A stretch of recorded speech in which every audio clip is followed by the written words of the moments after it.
Hablemos de otros temas, hablemos del ambiente, hablemos de lo que está pasando en Galápagos, hablemos de lo que está pasando en Imbabura. En Galápagos, por ejemplo, hay una suerte de polémica respecto a la presencia de naves de los Estados Unidos. Entendemos que son naves aéreas y naves marítimas para generar pues acciones conjuntas de control en el mar territorial ecuatoriano, pero el anuncio inicial del uso de la pista del aeropuerto de San Cristóbal por parte de los Estados Unidos había generado resquemores, había generado dudas, se han planteado temas y discusiones sobre la soberanía, pero también sobre el cuidado del ambiente. ¿Qué piensa Tarcisio Granizo, quien conoce de estas materias y quien hasta hace pocos meses ocupó el cargo de ministro del Ambiente en el gobierno del presidente Lenín Moreno? ¿Cómo le va? Bienvenido, buenos días. Buenos días, un gusto estar aquí. Qué gusto. De nuevo. ¿Cómo ve usted el tema de Galápagos? Bueno, Galápagos acaba de cumplir 60 años hace 2 días, 60 años de creación el Parque Nacional Galápagos. Es un hito histórico porque es el parque más antiguo del Ecuador y uno de los parques nacionales más antiguos de América Latina. Así que hay que congratular al equipo y a los guardaparques de ese parque, porque si Galápagos es reiterativamente declarada uno de los mejores archipiélagos, uno de los archipiélagos más conservados del mundo, es por el esfuerzo de esta gente. Así que Galápagos merece toda nuestra atención. Y ahora, ¿cómo debemos recibir entonces este anuncio, ¿no? De que podrían venir los estadounidenses a instalar una especie como de base o a operar con naves en... Bueno, hay una prohibición expresa en la Constitución de instalar bases militares, eso es clarísimo. Y el gobierno ha dicho que no va a instalar. El gobierno ha dicho que no es una base militar. El ministro presidente del Consejo de Gobierno lo ha asegurado una vez más, lo aseguró la semana pasada incluso. Lo que nos hace falta a nosotros como sociedad civil, ahora que estoy en la sociedad civil del otro lado del río, lo que nos hace falta a nosotros es información. ¿Qué quieren hacer? ¿Qué actividades van a realizar estos aviones y barcos? Pero hay algunas cuestiones que tienen que ver con el ambiente con respecto a la presencia de estos aviones y barcos. Ustedes saben que uno de los problemas más graves que tiene las Islas Galápagos son la introducción de especies exóticas, es decir, especies que no son de las islas y que causan tremendos problemas ambientales. Para esto existe una agencia que se llama la Agencia de Bioseguridad de Galápagos, la ABG, que se encarga pues de que todos los transportes marítimos o aéreos que lleguen a las islas cumplan con ciertos requerimientos. Una de las cosas que hace la AGB es precisamente revisar los barcos, los aviones, echar insecticida para que no entren insectos y otros animales, y hacer campañas de cuarentena en caso de ciertos productos. Yo me pregunto, si los aviones norteamericanos o los barcos norteamericanos se van a dejar revisar por la Agencia de Bioseguridad de Galápagos, son aviones militares, ultrasecretos y lo que sea.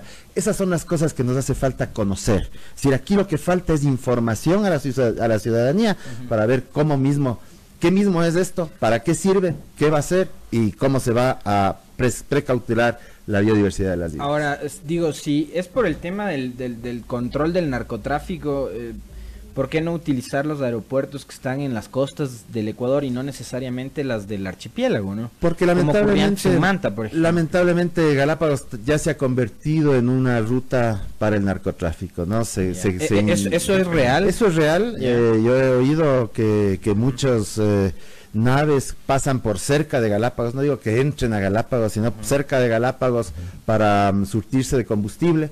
Ahí hay que investigar quién les vende el combustible. Y eventualmente hacer cierto transporte de estas drogas. Entonces, sí hay un hecho real de presencia cada vez mayor de narcotráfico en las islas, eso es real.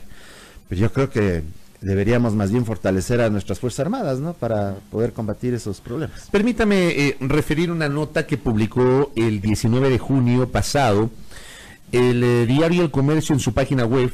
Naves de Estados Unidos ocuparán pista del aeropuerto de Galápagos una vez al mes. Dice la noticia, el 2014 estaba por terminarse y el aeropuerto de San Cristóbal en Galápagos fue entregado luego de ser sometido a una remodelación que costó $7,5 millones. Se amplió el edificio principal, se levantó un nuevo bloque técnico de 300 metros cuadrados, se abrió una vía de acceso al sitio, se remodeló el hangar de servicios contra incendios y se trabajó en la iluminación nocturna. Así ha permanecido hasta el momento. Ahora el ministro de Defensa, Osvaldo Jarrín, anunció que esa pista será utilizada para el combate al narcotráfico e ilícitos como la pesca ilegal. Se quiere, dice el ministro, mejorar las condiciones para operar especialmente en las noches. La intención es que puedan trabajar las 24 horas y reciba 2 aviones estadounidenses, el Orión P-3 y el AWAC, destinados a combatir a grupos criminales que operan en el mar. Un poco después, el gobierno emitió un comunicado y aclaró que la operación de estas aeronaves no implica que se instale una base militar ocupada por personal de Estados Unidos. 2 horas antes, el ministro Jarrín había asegurado que los aviones podrán ocupar la pista solo una vez cada mes y que cada visita duraría de 2 a 3 días. Esto publicó El Comercio. Yo le pregunto a Tarcisio Granizo, digamos, como lo ha publicado El Comercio citando fuentes oficiales, ¿hay claridad sobre no, es que ese es el problema, que no hay claridad, que no hay información, que no se sabe bien para dónde va esto. Y además se suman las declaraciones a ratos medio desatinadas de los funcionarios, ¿no? Por ejemplo, creo que todo el mundo recordará aquella declaración del ministro de Defensa asegurando que las Galápagos es nuestro portaaviones natural. Así es, esa es una declaración no le cayó bien. Poco inteligente además, porque las Islas Galápagos no son un portaaviones, sino un arca de Noé, en tal caso. Pero el ministro de Defensa tiene un criterio muy particular sobre las Islas Galápagos. Él considera que las Fuerzas Armadas pueden hacer lo que les da la gana en las islas y eso no es así. Las islas tienen una autoridad que es una autoridad ambiental, porque el 98% de las islas son parque nacional y esa autoridad es del Ministerio del Ambiente a través del Parque Nacional Galápagos. Las Fuerzas Armadas no pueden hacer lo que les da la gana ahí.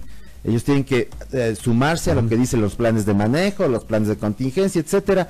Así que en eso también el ministro está, en mi parecer, equivocado. A usted le deja, en todo caso, pese a esas dudas, le deja tranquilo la aclaración de que no es una base militar, de que Estados Unidos no va a poner una base militar, porque además hay que insistir y hay que recordar que la Constitución vigente prohíbe la instalación de bases militares extranjeras en territorio ecuatoriano. Me deja parcialmente tranquilo. La otra parte de mi tranquilidad será cuando tengamos información de si es que estos aviones y estos barcos norteamericanos que van a ir 1 o 2 veces a la semana son objeto de controles por parte de la Agencia de Bioseguridad para evitar precisamente lo que estamos conversando. Se debería aclarar también, le pregunto, si esto que tiene que ver más con las cuestiones geopolíticas, estratégicas, militares y demás, es parte del acuerdo con los multilaterales, ¿no?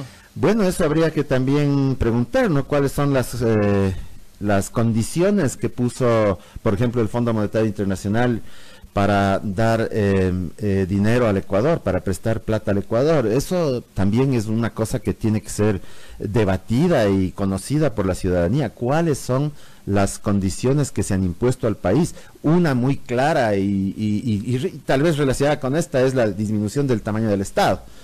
Eso afecta, por ejemplo, al Ministerio del Ambiente, en el momento en que empiecen, por ejemplo, a sacar gente que esté encargada precisamente de cuidar nuestras áreas protegidas. Usted empezó hablando de la importancia de tener guardaparques. Por supuesto, ellos son los héroes de la conservación, no son quienes ponen el pecho a las balas ahí en la primera línea de combate y de protección y de conservación de nuestras áreas protegidas. Sería terrible, por suerte no ha ocurrido, y cuando ocurrió se dio paso atrás, que hayan salido guardaparques de nuestro sistema nacional de áreas protegidas. Si no se hacen estos controles, porque de eso también se ha hablado, que el hecho de tener este acuerdo de cooperación con el uso de la isla San Cristóbal en la región insular de Galápagos permite hacer más efectivo el control del mar territorial. Pero si no es Galápagos, ¿en dónde? ¿Puede ser en Manta o en algún otro sitio? Yo creo que... Hablo por la distancia, ¿no? Y por la capacidad de respuesta. Obviamente Galápagos tiene esa... como le dije hace un momento, en Galápagos ya existe un tráfico de drogas que va a Centroamérica. En Galápagos es un sitio que sirve a los narcotraficantes para recargar sus naves, etcétera. En ese sentido, Galápagos obviamente tiene una posición estratégica. Pero no es el caso de... Es como cuando tienes un problema en tu casa, no vas a llamar al vecino a que te cuide la casa, pues cuidas tú mismo, te proteges, pones una mejor puerta, pones una mejor ventana y proteges tu casa. Yo creo que por ahí tiene que ir la respuesta a un tema que es real, que es el tema del narcotráfico, que es un tema muy complicado. Ahora, yo ahí digo, lo ideal probablemente sería que, no sé, Fuerzas Armadas, Policía Nacional... redoblen tema de personal, una mayor presencia, se coloquen radares, de la misma manera con la cual controlan la presencia de estos buques chinos. Mira, una de las cuestiones que es fundamental es que los barcos tienen un dispositivo que permite que un radar les sitúe en dónde está. Nosotros en el Parque Nacional Galápagos tenemos eso.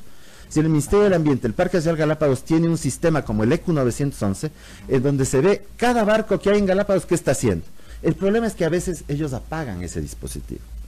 Entonces ahí ya no se puede saber lo que está haciendo. Lo que hay que hacer es obligar a que lo tengan prendido las 24 horas del día, los 7 días de la semana. Punto. Y ahí usted tiene un registro de qué están haciendo los barcos nacionales, tanto los pesqueros, los turísticos, cualquier barco en las islas. Correcto. ¿Tienes alguna otra pregunta sobre el tema Galápagos? No, vamos con el tema de la mina. Vamos al tema de la mina. La semana anterior, el gobierno, exministro Tarcisio Granizo, que nos acompaña en esta mañana, decide emitir un decreto ejecutivo declarando el estado de excepción. Fue justamente hace una semana, el lunes 1 de julio, el estado de excepción en la parroquia La Merced de Buenos Aires, Cantón Urcuquí, provincia de Imbabura, para enfrentar la minería ilegal. Y el tema de la minería ilegal, hubo una explicación por parte de los ministros del Interior y de Defensa respecto a la presencia de la minería ilegal asociada a varios delitos conexos, generados por bandas delincuenciales, grupos organizados muy bien armados que están operando en la zona. ¿Era una medida necesaria? ¿Cómo lo ve usted? Por supuesto. Yo creo que el tema de la minería ilegal no es un tema ambiental solamente. Obviamente tiene consecuencias ambientales terribles, pero es un tema de seguridad del Estado, por favor. Esto es un tema de ilegalidad y, como usted dice, esto es un tema que está vinculado a otros delitos, principalmente el narcotráfico. Los narcotraficantes utilizan el oro para lavar sus dineros. Entonces yo felicito, eso sí, aplaudo y felicito esa intervención del Estado. Ahora, hay que, Buenos Aires no es el único caso de minería ilegal. O sea, aquí hay 4 tipos de minería. La gran minería, que son 6 proyectos que más o menos están bien controlados y que hay que seguirles controlando. Acuérdense que nosotros paramos las actividades de Mirador, ¿no? Mirador, por más les quitaron los permisos. Les quitamos los permisos de operación de algunas de sus actividades. ¿Qué fue lo que pasó? Porque fue temporal esta decisión del ministerio. Bueno, fue temporal mientras nosotros estuvimos en la administración y no arreglaron y no solventaron los problemas que habíamos identificado, problemas ambientales en su operación. En este momento nosotros paramos las operaciones. No sé qué arreglos habrá, si habrán ya realmente solventado esos problemas que tenían ambientales, porque ahora sé que ya están operando de nuevo. Pero esas son 6 proyectos grandes, estratégicos, que más o menos están bajo control. Segundo, hay una minería mediana y pequeña, que el 60 o 70% de esa minería es legal, pero no tiene los permisos ni del Ministerio del Ambiente ni de la SENAGUA. Hay una llamada minería artesanal, que no tiene nada de artesanal, porque la diferencia entre pequeña minería y minería artesanal es el volumen de oro que sacan, o el volumen de mineral que sacan, pero utilizan las mismas herramientas, tractores, retroexcavadoras, chancadoras, igualito que la minería pequeña. Entonces esa categoría de minería artesanal debería desaparecer. O sea, el tema, a mí me da la impresión de que el concepto de artesanal está claro, ahí para solapar, para uno cuando piensa en artesanal, uno cuando piensa, no, pero no es ilegal, es legal. Uno cuando piensa en artesanal piensa en la batea y en la extracción de oro como hacían los antiguos habitantes de la Amazonía, pero no, esta es una minería igualita a la minería pequeña que no reporta al Estado ningún beneficio y que no necesita permisos ambientales ni estudios de impacto ambiental para operar, porque ¿qué es lo que pasaba en Nambija, por ejemplo? No, esto es ilegal. Lo de Nambija es ilegal. Verá, la minería artesanal es una cosa. La otra, el otro gran problema es la minería ilegal. Ese es un problema que no tiene nada que ver con el ambiente, o sea, tiene que ver con el ambiente, pero no es un problema ambiental, es un problema de, como les digo, seguridad del Estado. Yo tendría que ver qué pasó en Nambija, si legalizaron las concesiones. Lo que sí es cierto es que el 80%, 75% de la minería pequeña y mediana es legal, pero no está regularizada en términos ambientales ni de la Secretaría Nacional del Agua. Bueno, lo de Nambija es un tema de vieja data. Es un tema de vieja data. Que incluso comenzó cuando no teníamos, digamos, una institucionalidad asociada al ambiente, ¿no? Así es. Ahora han creado ya una unidad contra la minería ilegal tan compleja e importante como son las unidades contra el narcotráfico, y eso está bien, porque ese es un problema de seguridad del Estado. Claro, porque acá en el tema de Imbabura, de Buenos Aires, me parece que hay un montón de delitos conexos al de la minería. Sí, hay grupos armados, por favor, todo el mundo sabe que hay grupos. Van a esto que pasó en Mascarilla y otros eventos que han ocurrido, son camiones que van resguardados por paramilitares, con el material que sale de Buenos Aires. Es una cosa terrible. Al Estado se le estaba yendo de control este tema y ahora por suerte ya ha tomado las medidas pertinentes. Ahora el tema es que el Estado tiene que en ese lugar permanecer, ¿no? Con presencia. Tiene que permanecer, pero también tiene que buscar una solución, ¿no? Y además tiene que darle soluciones a los problemas sociales que tiene esa además, población. porque esa es gente que, mucha de esa gente, no todos, algunos son gente de mucha plata la que está ahí, pero la mayoría son trabajadores que lo que hacen es vender lo poco que sacan a estos compradores que quién sabe quiénes son. Ahora, le pregunto al exministro del Ambiente, que fue parte del gabinete del actual gobierno. ¿Este gobierno tiene política minera clara? No, yo creo que es una política que ha sido muy desordenada, desorganizada. Nosotros estábamos trabajando con la Senagua, por ejemplo, en zonas de exclusión minera, en un mapa de zonas de exclusión minera, por ejemplo los páramos donde hay agua, debían ser zonas de exclusión minera. El Estado empezó, nos apoyó en un primer momento, después se echaron para atrás. Es una política caótica la que está teniendo en temas mineros, como en muchos otros temas ambientales también. Pero en general, para mí es una política que no tiene un norte claro, un norte definido. ¿Y eso por qué pasa? ¿Tiene que ver con el hecho de que se haya eliminado el Ministerio de Minería o desde el primer momento no se definió, no se puso como una prioridad el definir una política minera por parte de la administración del presidente Moreno? Obviamente hay el interés del Estado de tener recursos rápidos y la forma de obtener recursos rápidos es cavando la tierra y sacando mineral. Eso es clarísimo. Si eso es ante la crisis tremenda económica que tiene el país, el Estado necesita recursos, eso es verdad. Pero tampoco hay una política para empezar a pensar en una economía postpetrolera y postminera, o postpetrolera y no minera, vamos a decirlo así. La minería te da plata rápido, pero también tiene complicaciones ambientales muy serias y muy graves que no están necesariamente consideradas en el valor del oro que se saca de la mina. ¿Y ¿A qué me refiero? Esta política además tiene que ajustarse a lo que se decidió en las urnas del pasado 4 de febrero. Bueno, lo que se decidió en las urnas del pasado 4 de febrero es no a la minería metálica en áreas protegidas. Punto, se acabó. Ahí no hay dónde perderse. Y espero que eso se cumpla. Pero a lo que voy es a la necesidad de que haya una política minera que sea pero también una política económica que busque una economía postpetrolera, una economía que no esté basada en el extractivismo. Y ahí es donde tenemos que sentarnos y debatir. ¿Tarcisio Granizo cree en la minería?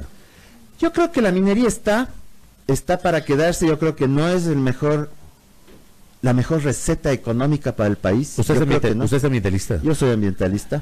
Y siendo ambientalista... Pero verá, yo me doy cuenta de que la minería está desde hace mucho tiempo aquí en el Ecuador. Sí, no es de ahora, pues no claro. Es de ahora. Lo que pasa es que no había sido, digamos, una actividad normalizada, lo que hay es legalizada. Lo que hay es que aspectos. ordenar esa minería, saber en dónde se hace minería y en dónde no se hace minería, y en donde se hace minería hay que hacerle con los más altos estándares, resolviendo no solo los problemas ambientales, sino los tremendos problemas sociales que se derivan de una actividad que ha sido caótica, es decir, que está creciendo a una velocidad inesperada para el país y que está creciendo caóticamente, y eso no podemos permitirlo, porque si no vamos a tener esos paisajes que vemos, por ejemplo, en la zona de Madre de Dios en Perú, devastados por la minería, o en ciertas zonas de Colombia, que aquí en Ecuador ya existen. Ojo, Buenos Aires no es la primera zona de minería ilegal que hay en este país. Vayan a la zona norte de Esmeraldas. Esa es otra de las zonas en donde también hay vínculos con el narcotráfico. De hecho, hay quienes advierten que lo que está ocurriendo hoy en Buenos Aires es gente que tuvo que salir de Esmeraldas con las incursiones anteriores. Sí, pero también en Buenos Aires es gente que vino de Zaruma. Es gente que vino de Zaruma, son mineros que conocen el tema, y que vinieron de Zaruma. Zaruma es otro de los problemas serios que el Estado tiene que intervenir. Zaruma es un queso por debajo, no sé si saben. La ciudad patrimonial de Zaruma es un queso por debajo que en cualquier momento se desmorona. La parte alta del oro, ¿no? Claro, ahí tiene piñas, además es una ciudad preciosa, no sé si ustedes han ido, pero es una ciudad patrimonial, pues, claro. Casi es considerada patrimonio de la humanidad. Si no fuera por estos problemas que tienen con minería, sería una ciudad de patrimonio de la humanidad. Oiga, yo me quedo preocupado con lo que dice Tarcisio Granizo. No hay claridad sobre la política minera del gobierno del presidente Moreno. ¿Hay claridad sobre la política ambiental o no? Yo creo que se ha perdido bastante esa claridad. También es una política errática, es una política que no tiene un norte.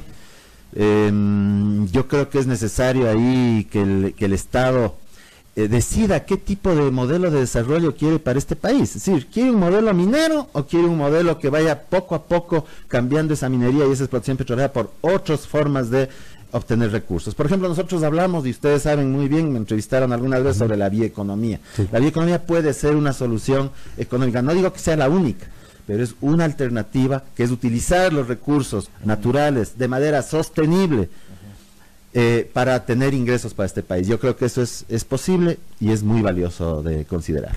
Correcto. Tarcisio, gracias por su gentileza y por el tiempo que ha tenido y la visita acá a nuestra estación. Era importante conocer desde la visión y la experiencia de Tarcisio Granizo su visión respecto de la presencia de militares estadounidenses en Galápagos y también la situación minera. Muchas gracias por la invitación. Tarcisio Granizo, exministro del Ambiente, a nuestros micrófonos, 7:31.